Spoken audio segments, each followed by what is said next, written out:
My name is Janice Carter. I live in a quiet Washington, D.C. neighborhood, in a white brick house with a red door that creaks every time I open it, as if complaining about the time it's been oiled. From the outside, it looks ordinary, just another house on a street where men fix their lawnmowers on Saturdays, women walk their dogs, and flags hang on every porch like a reminder of belonging and peace. But inside these walls, I've created my own life, one that none of my family even knows about.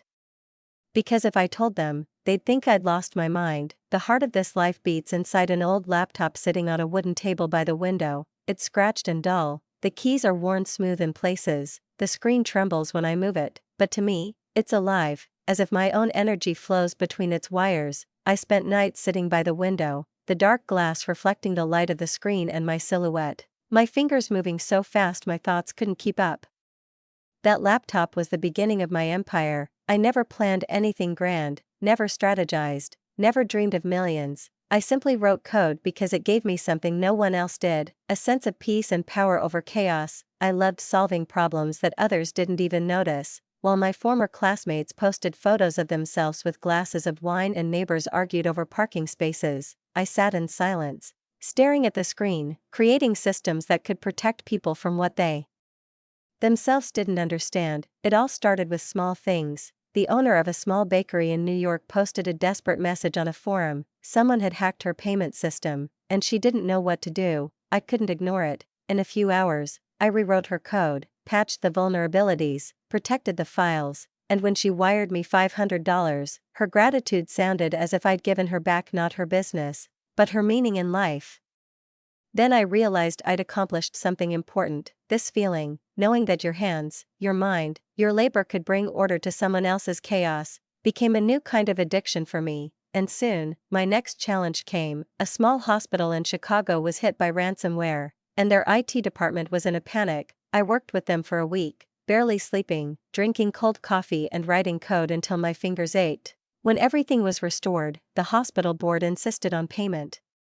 And for the first time, I named a figure that seemed bold to me, $45,000. They transferred the money without argument, and when I saw that transfer, for the first time, I felt the weight of real money, earned without bosses, without an office, without external approval. I paid the bills, bought new equipment, and for the first time allowed myself to consider, what if this wasn't just a part-time job, but a path?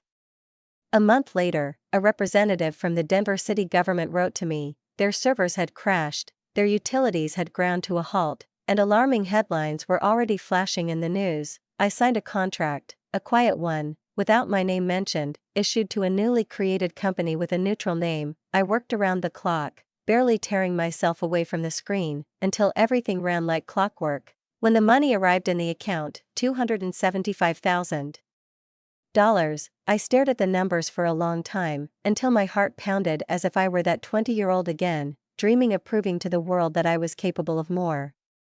But I didn't tell anyone. To my family, I remained Janice, the odd daughter who didn't fit anyone's expectations. To my sister, I was the eternal loner with a laptop instead of friends. To the neighbors, I was the woman who always kept her curtains closed. They saw me typing for hours, sitting in an old sweater and drinking coffee from that same chipped mug, and they thought I was wasting my life on trifles. Sometimes I heard their whispers, quiet as a draft in the hallway, and they tickled my back, but I pretended not to notice. After all, only I knew what was happening on the other side of the screen, and how close I was to what had recently seemed impossible.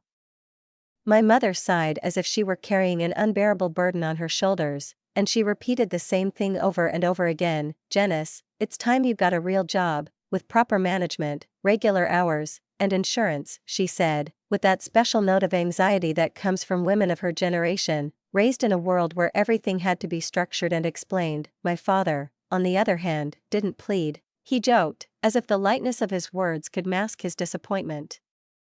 Oh, dear, if it doesn't work out with your computers, there's always room at the office supply store. Someone has to fix the printers. And every time he said it, I smiled, because in that casual phrase I heard not mockery but fear that he didn't understand me, and that I lived in a world where his experience no longer meant anything. My brother laughed loudly, heartily, when I turned down his offer to join his trading firm. Are you seriously considering staying in your den with that old laptop? He'd say, shaking his head, and I'd simply shrug. knowing he wouldn't see the light in my screen the way I did. My sister would just roll her eyes whenever I'd skip family dinner yet again, justifying it with a quick text. Sorry, project, can't tear myself away. I let them believe what was convenient for them. My silence wasn't weakness. It was armor forged from loneliness and determination. I knew they wouldn't understand, and I didn't have to prove anything until my moment came.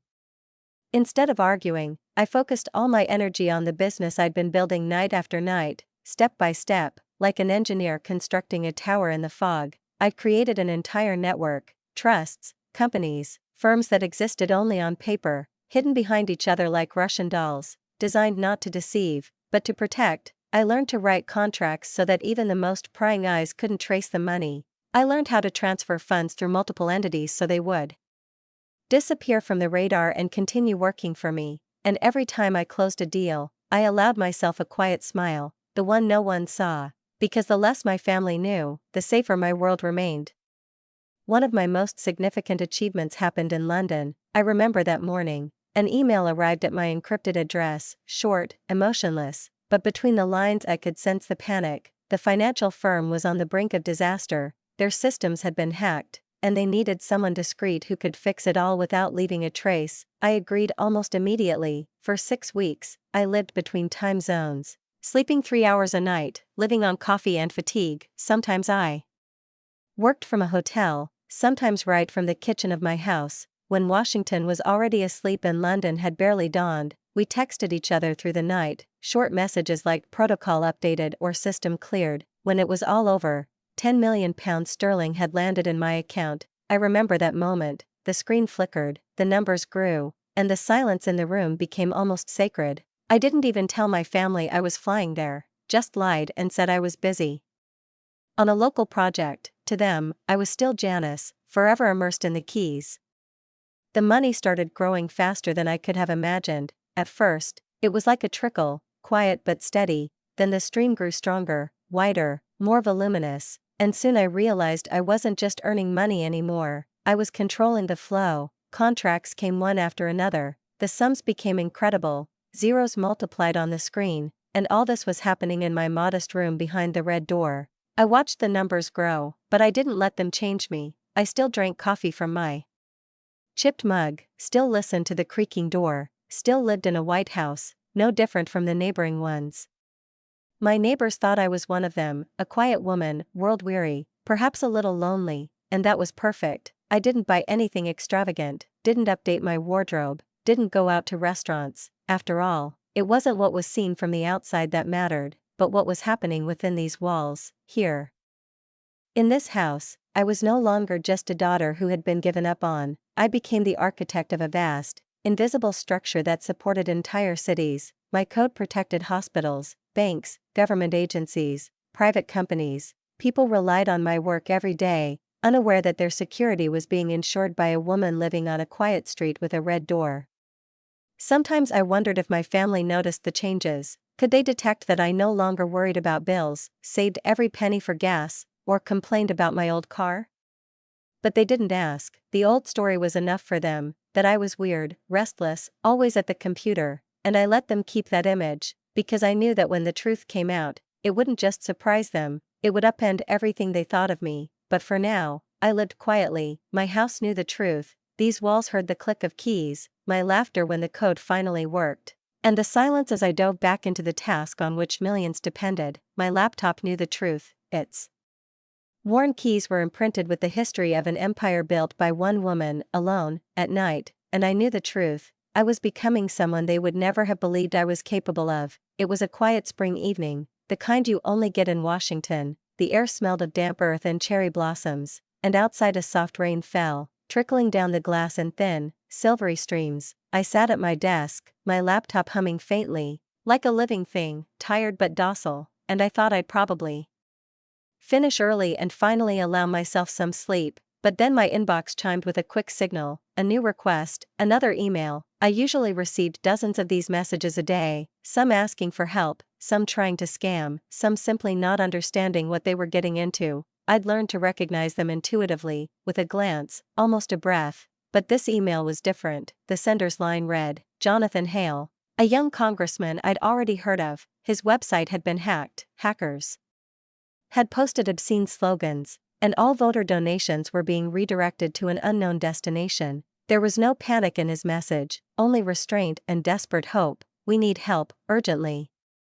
I glanced at the screen, at the clock, at the mug in which my coffee had long since gone cold, and hesitated for just a moment. Politics had never been my thing, too much show, too little substance, but broken systems. They always spoke to me in a language I could understand. I leaned closer to the screen, straightened my fingers, felt the familiar tension in my chest, and began typing. My code flowed smoothly, confidently, like breathing. Within an hour, I had found a hole in their security, blocked access, cleared the database, restored the payment system, and strengthened the firewall so that the previous attackers, when they returned, didn't even realize they'd been kicked out of the game. I did all this with that inner focus when the world ceases to exist, and only you, the machine, and the thin thread of logic between you remain. When it was all over, he wrote me briefly, "How much do I owe you?" I smiled. There was something almost naive in the way he asked, as if everything in life could be measured in money. I answered simply, "Nothing, because I can." A second later, a reply came, a short laugh in an audio message, so quiet that it seemed as if he was laughing not into the microphone but to himself. And then, when I first heard that laugh, I had no idea that one day it would ring out in the White House. From then on, Jonathan wrote to me from time to time, not often, not insistently. He just showed up like a comet with short letters in which he asked for nothing more than a conversation. He was interested in how I think, how I stay calm, how I solve problems when everything around me is crumbling. We talked late into the night, me in my home in Washington, and he racing between cities, greeted by crowds and microphones. Sometimes he asked me about technology, sometimes about habits, and once, unexpectedly, about doubts. I told him that doubts are part of any journey. Some people just hide them, while others use them as fuel. He was silent for a long time, and then said, "Janice, you may not realize it, but you live the way a leader should, quietly, without fuss, with the understanding that what matters most is always within." I laughed it off, but his words stuck in me like a tiny splinter, the kind you don't think about every day but feel when you breathe. While he was chasing votes, I was building my empire. What began with private contracts and one-off orders began to grow, as if the roots of something greater were sprouting underground. I began dreaming of a system that could protect not just one hospital, not just one bank, but thousands of organizations simultaneously. This idea evolved into Haven Portal, a platform capable of providing digital security at the click of a button, simple, fast, and intuitive. I wrote the first version at night, with cold coffee and the hum of the refrigerator in the background, and when the code finally worked, I stared at the screen in disbelief. I launched Haven Portal quietly, without press releases, without grandiose promises. I simply opened the website and set a price affordable for everyone, $49 a month for a small team and $1,900 for a large company. I thought it would appeal to startups, independent entrepreneurs, anyone but the big players, but things turned out differently. A month later, a mid-sized bank from Boston wrote to me, signing a $2 million contract, impressed by how quickly the system had protected their network. I remember sitting in front of the screen, my heart pounding in my chest, as if I were standing at the very beginning of something great.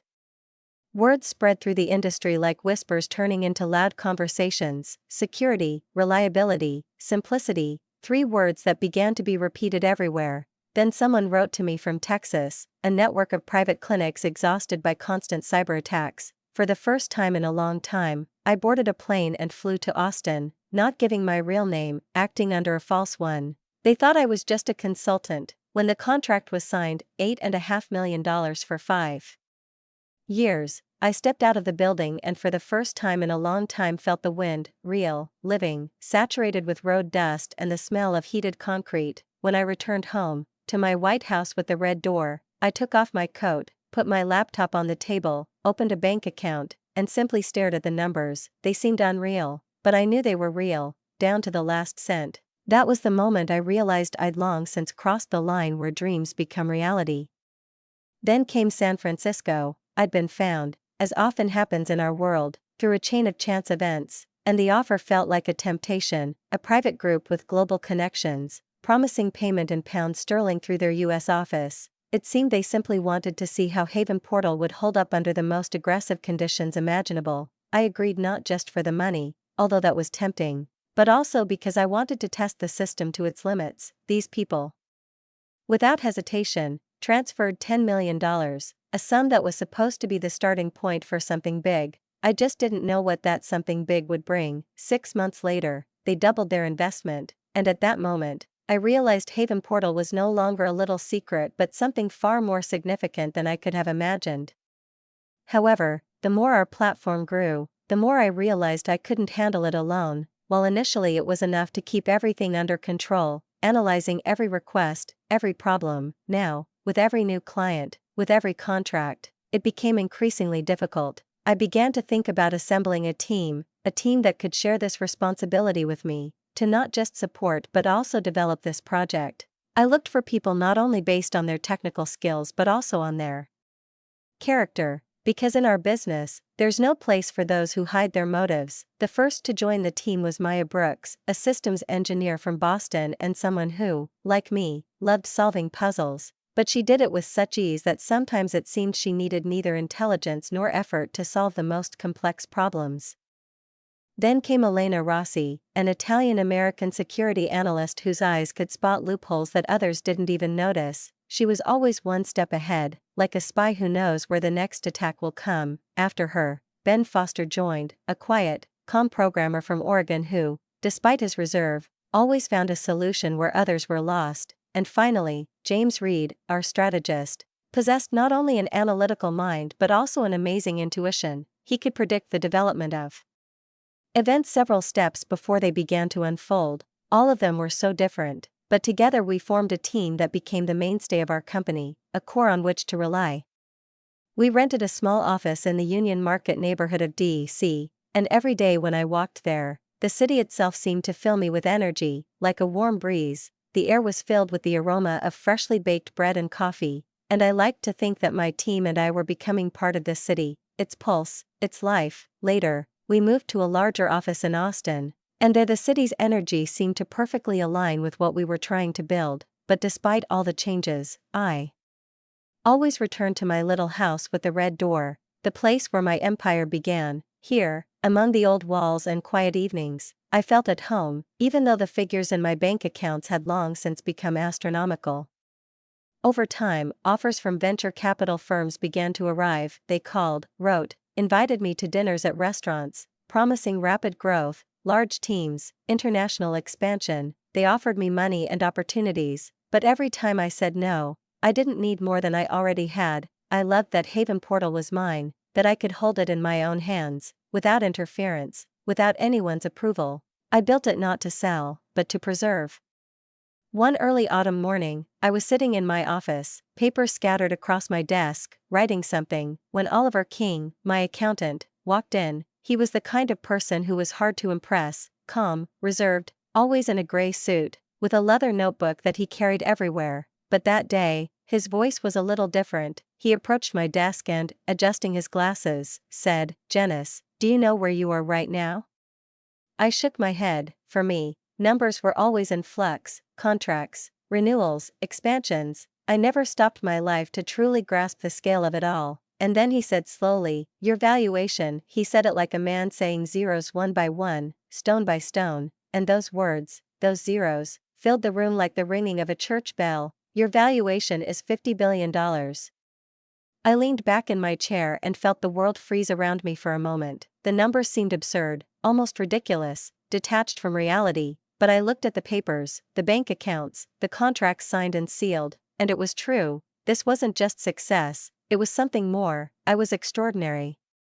But still, sitting in my small house with the red door, I felt like nothing had changed. The neighbors still waved at me in the mornings, I still stopped at the corner store for coffee, and my family still thought I was wasting my life sitting at my laptop. Closing my computer, I stood up and walked down the creaky hallway. As I approached the door, my fingers lightly touched the cool brass handle. And at that moment I didn't want to tell my family what had happened. I knew their faces would change, but at that moment something inside me kept me from saying anything. Perhaps the time had not yet come. I smiled to myself. Let them think what they want, let them whisper their doubts. the truth will come, and when it does, it will crash like a storm. Until now, I'd kept the secret of my $50 billion, like everything else, quietly and without unnecessary fuss. The world continued to spin, life went on as usual, and only those few who knew of our success remained close. Meanwhile, amid this rapid growth and change, someone else was also moving forward, Jonathan Hale, step by step, as always, moving from congressman to senator, and then, it seemed, to something even greater. Until I lost track of his career, I had no idea how our paths would cross again, or how the friendship we had once built would one day change everything. And it happened at a family gathering I will never forget, in the house where I grew up, where I lived through my most difficult and most painful moments. Cleveland, Ohio, that's where I grew up, and it will always be home, no matter how far I travel. My parents' house stood on a wide street with perfectly manicured lawns and neighbors who loved to gossip on their front porches. Everything was just like it was in my childhood, but this house was larger than my current one in Washington, D.C., and it was louder, like the loud, bustling city where I was born. Its walls held the echoes of all the family celebrations, birthdays, holidays, arguments, and reconciliations, where there wasn't always room for me, but always room for their expectations. This house was the stage where my parents played the role of proud hosts, even if pride in me wasn't part of their plans. And so, in this house, one cool autumn day, my family decided to host a gathering for numerous relatives and friends, as often happens in such homes, where everyone tries to show off their best and create a semblance of happiness. The smell of fried chicken and lemon pie filled the living room, a strange combination that made the house feel joyful and alive, yet stifling, like I didn't belong. People chatted loudly in the corners, balancing paper plates of food and red cups of punch. I stood by the window, keeping a little to myself, a cup in my hand, as always, observing everyone, but remaining as inconspicuous as ever. My mother, Linda, swaggered around the room like the queen of the evening, wearing her finest pearl jewelry, as if the entire room had been created just for her. My father, Robert, stood next to her, chatting about nothing, laughing loudly at jokes, as always, oblivious to what was really going on in the family. My brother, Mark, basked in the attention, telling yet another made-up story about his career in sales, each one slightly more exaggerated than the last. My sister Emily, however, was silent, but her gaze, whenever it fell on me, remained wary, with a subtle disapproval that I had become accustomed to noticing and ignoring. At one point, when the conversation turned to careers and success, my mother waved her hand casually in my direction and, with a slightly mocking tone, said, "That stupid woman," she chuckled to the guests, "is always glued to her laptop and can't do anything else." My father, as always, agreed, nodding and laughing loudly, and Mark, not to be outdone, joined in the laughter. Emily was silent as usual, but strangely, she didn't defend me, she simply turned away, as if it didn't concern her. I stood to the side, silently sipping my punch, and although a storm raged in my chest, I remained calm. Over the years, I learned the art of silence, learned to be invisible, so as not to waste words on people who had already decided not to listen. It was my shield and my sword. But then, without warning, everything changed. Suddenly, the air in the room changed, the front door opened, and a gust of cool air blew into the house. Conversation stopped, and everyone's heads turned, as if something foreshadowed that something momentous was about to happen, and it was something that would stay with us forever, imprinted in the memory of everyone who was there. The first to enter were men in dark suits, members of the Secret Service, and their mere presence silenced everyone, as if the very atmosphere of the moment had frozen in the air. And then he walked through the doorway, Jonathan Hale, President of the United States, the same man I'd once helped fix his broken campaign website, the one who'd asked me questions about leadership late at night, the one who'd climbed the political ladder step by step, carrying the weight of an entire nation on his shoulders. He wasn't there as a politician, not there to give a speech or shake hands. This wasn't happening the way we were used to. It was different. He was there as a friend, not as a politician, not as a president, but as the man we'd once talked with in the kitchen, sharing dreams and laughter, sharing moments when the world seemed simpler.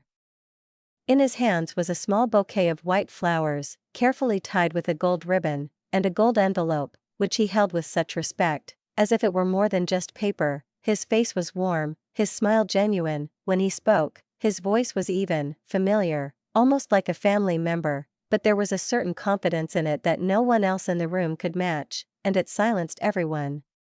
"Janice," he said calmly, as if he were talking about something mundane, "congratulations on reaching the $50 billion mark." It was so simple, so unpretentious, as if he were simply checking the clock, as if any of us could achieve this. He didn't offer praise or speak of great deeds, simply a fact, but a fact that changed everything, including my place in this house, among these people, and then, as if continuing his thought, he added, "Your platform ensures the safety of our hospital, the peace of our power plants, and the openness of our small towns for business. I came to say, thank you."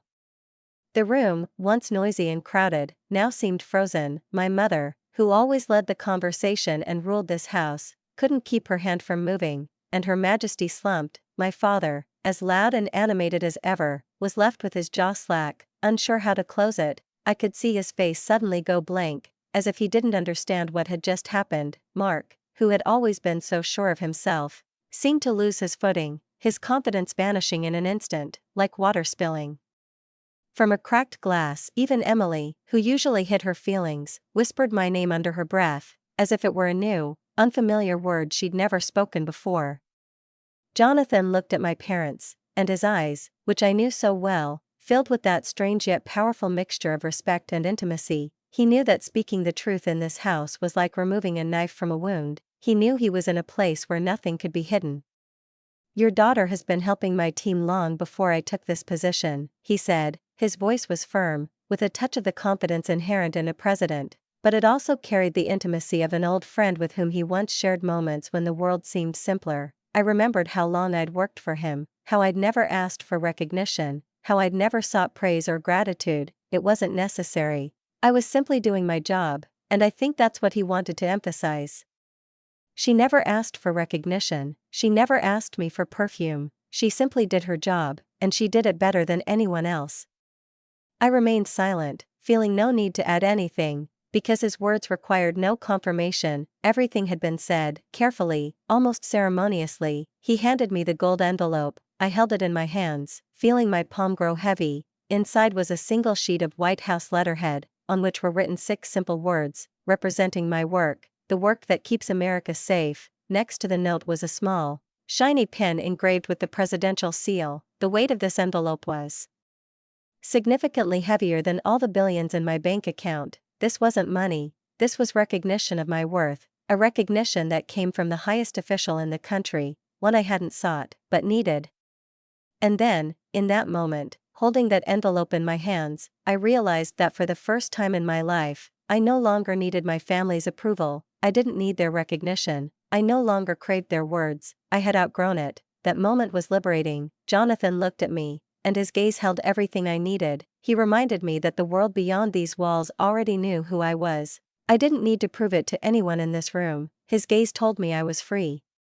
The meeting continued, but not as before. Conversations faded to whispers, glances were directed my way, and every gesture from my family seemed strained, forced. My parents, Mark, Emily, they all became like alien figures in this game in which I no longer played. I remained by the window, in my favorite spot. But now I was no longer in shadow, I stood upright, in the light. The President of the United States had entered my parents' home to honor me. And that memory will never fade from the minds of those who were there.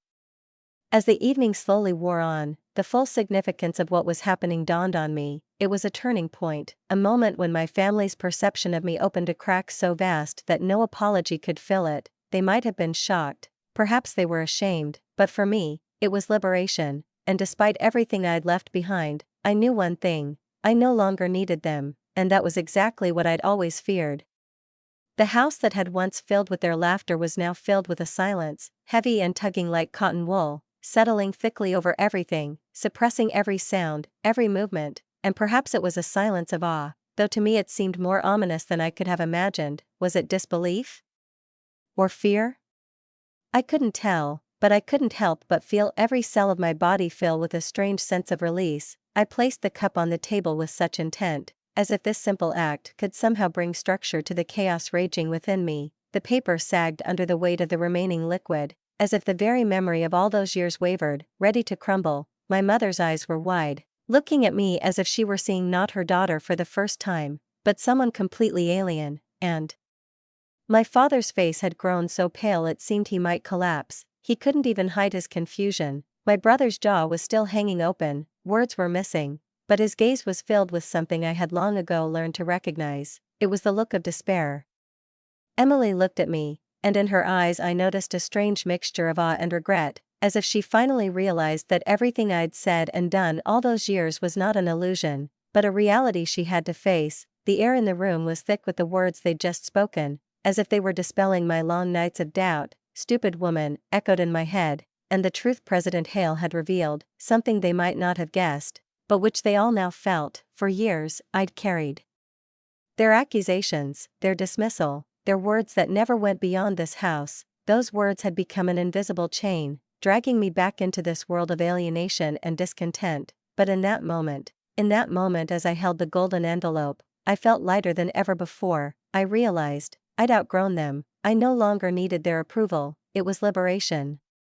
"I told you I was working," I said quietly but calmly, in an even and good-natured voice, as if I had nothing to prove. "You chose not to believe me. It's not my burden." They tried to shout over each other, interrupting, apologizing, but their words were useless. My mother's voice wavered when she said she meant it, that she was only joking. Everything became clear as water, and the water in that cup couldn't go back to its place. My father insisted that deep down he had always been proud of me, and it sounded so false that I almost couldn't believe it. Mark, still stunned, mumbled something about not understanding what I'd been doing all these years. Emily finally whispered, "I'm sorry, Janice."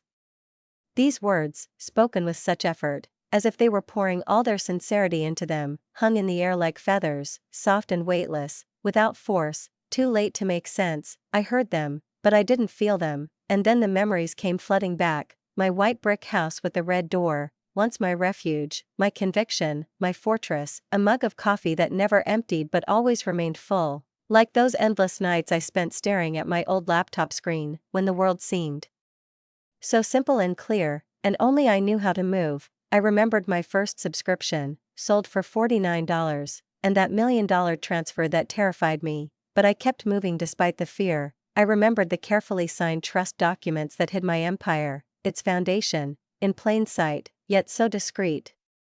Every memory was stronger than any words or apologies, and President Hale approached me, gently offering his hand, and his presence filled the room with a dignity that hadn't been there before. His words cut through the din of my family's remorse like the tip of a knife. "Janice," he said quietly, almost intimately, "let's go for a drive. I'd like to show you something about the White House." I looked at him, and that look was liberating. In that moment, I wanted nothing more than to get out of there. I looked at my family and saw despair on their faces. They reached out to me, as if they could bring back those years of disbelief and doubt. "I'm leaving," I said. My voice didn't waver. It wasn't harsh, it was calm, clear, confident. There was no malice, no anger, only simple clarity. "I wish you all the best." They tried to hold me back, begged me to stay, but I didn't. I'd given them years of silence, and in return they'd filled me with doubt. It was a debt I couldn't repay.